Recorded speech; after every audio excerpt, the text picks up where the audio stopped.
ಇನ್ನು ಈ ಖಾಸಗಿ ಶಾಲೆಗಳಲ್ಲೂ ಕೂಡ ಫೀಸ್ ನೆಪದಲ್ಲಿ ಬಡ್ಡಿ ದಂಧೆ ಆರೋಪ ಕೇಳಿ ಬಂದಿದೆ. ಯಲಹಂಕದ ಸಿಂಗನಾಯಕನಹಳ್ಳಿಯಲ್ಲಿರುವಂತಹ ವಿಬ್ಗಯಾರ್ ಶಾಲೆಯಲ್ಲಿ ವಿದ್ಯಾರ್ಥಿಗಳ ಬಾಕಿ ಫೀಸ್ಗೆ ಬಡ್ಡಿ ಹಾಕಿರುವಂತಹ ಆರೋಪ ಇದೆ. ಇನ್ನು ಬಾಕಿ ಶುಲ್ಕಕ್ಕೆ ತಿಂಗಳಿಗೆ ಶೇಕಡಾ 3% ಅಂತ, ಇನ್ನು ವರ್ಷಕ್ಕೆ 36% ಅಷ್ಟು ಬಡ್ಡಿ ಸಮೇತ ಫೀಸ್ ಕಟ್ಟಬೇಕು ಅಂತ ಹೇಳಿ ಪೋಷಕರಿಗೆ ಹಾಗೂ ವಿದ್ಯಾರ್ಥಿಗಳಿಗೆ ಈ ಶಾಲಾ ಆಡಳಿತ ಮಂಡಳಿ ಕಿರುಕುಳ ನೀಡ್ತಾ ಇದೆಯಂತೆ.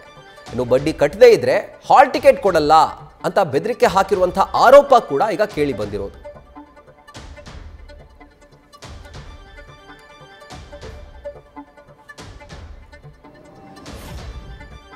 ಫೀಸ್ ಕಟ್ಟಬೇಕಿತ್ತು. 2 ಕಂತಲ್ಲಿ ನಾವು ಹೋದ ಮಾರ್ಚಿನಲ್ಲೇ ಫೀ ಪೇ ಮಾಡಿ ಬುಕ್ಸು ಎಲ್ಲ ಕೊಟ್ಟಿದ್ದಾರೆ. ನನ್ನ ಮಗಳು 10ನೇ ತರಗತಿಯಲ್ಲಿ ಓದ್ತಾ ಇದ್ದಾಳೆ ವಿಬ್ಗಯಾರ್ ಸ್ಕೂಲಲ್ಲಿ. ನಾವಿನ್ನು 3 ಕಂತು ನಾವು ಕಟ್ಟಿರಲಿಲ್ಲ. ಅದು ಅಕ್ಟೋಬರು ಮತ್ತು ಜನವರಿಯಲ್ಲಿ ಎಂಡ್ ಆಗಬೇಕು. ಜನವರಿ 18 ಅಂತ ಹೇಳಿದರು.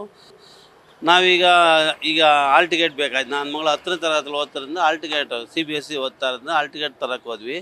ನಾವು ಫೀಸ್ ಕೊಟ್ಟರು ನಮಗೆ. ಅದಕ್ಕೆ ಈ ಥರ ಬಡ್ಡಿ ಹಾಕಿ ಕೊಟ್ಟಿದ್ದಾರೆ. 25,450 ರೂಪಾಯಿಗೆ 5,344 ಒಂದ್ಸಲಿ ಸೇರಿಸಿದ್ದಾರೆ.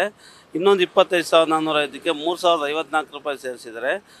ಇನ್ನೊಂದು 25,400ಕ್ಕೆ 710 ರೂಪಾಯಿ ಬಡ್ಡಿ ಸೇರಿಸಿ, ಇಷ್ಟು ಸೇರಿಸಿ ಇದು ನಾವು ಏಕೆ ಅಂತ ಕೇಳಿದ್ದಕ್ಕೆ ನೀವು ಇಲ್ಲ ನಾವು 3% ಬಡ್ಡಿ ಹಾಕ್ತಾಯಿದ್ದೀವಿ, ನಿಮಗೆ 3% ಬಡ್ಡಿ ಹಾಕಬೇಕು ಅಂತೇಳಿ ನಮಗೆ ಒಂದು ಇದು ಕೊಟ್ಟಿದ್ದಾರೆ. 3% ಫಾರ್ ಮಂತ್ ಬಡ್ಡಿ ಹಾಕಿದ್ದೀವಿ ಅಂದರೆ ವರ್ಷಕ್ಕೆ 36% ನಿಮಗೆ ಬಡ್ಡಿ ಹಾಕಿದ್ದೀವಿ ಅಂತ ಹೇಳ್ಬಿಟ್ಟು ನಮಗೊಂದು ಫೀಸು ಇದು ಕೊಟ್ಟಿದ್ದಾರೆ. ಒಂದು ಅವ್ರ ಕಡೆಯಿಂದ ನಮಗೆ ಲೇಟ್ ಫೀ ಅಂದ್ಬಿಟ್ಟು 3% ಫಾರ್ ಮಂತ್ ಅಂತ ಕೊಟ್ಟಿದ್ದಾರೆ.